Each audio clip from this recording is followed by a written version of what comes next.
And when we look at the protesting across the world, not across America, but across the world, it looks like heaven would look.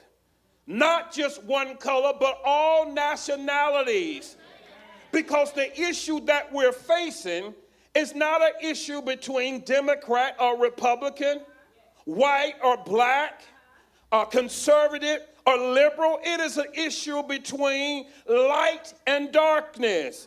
It is an issue between goodness and sin. It is a godly issue. It is an issue of justice. I had a meeting.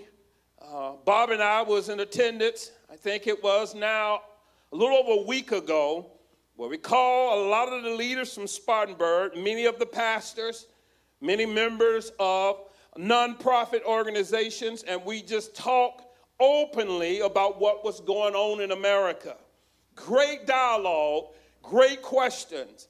But after the meeting, one of the pastors, and I was kind of standing up front of the church, and one of the pastors was walking to me, and I could tell that he had this look on his face.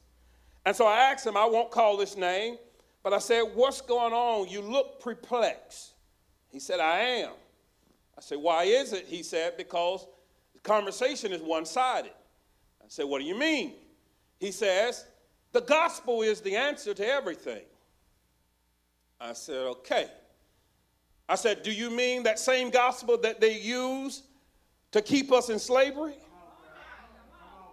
Do you mean that same gospel they use to erect Confederate statues during the 60s, during the Civil Rights Movement?"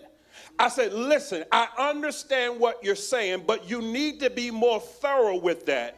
I said, because too many of our Caucasian pastors have thrown that term out, the gospel is the answer. It is the answer. But the fullness of the gospel, not just the gospel that preaches and gets you saved, but the gospel that calls you to live like the Savior that saved you.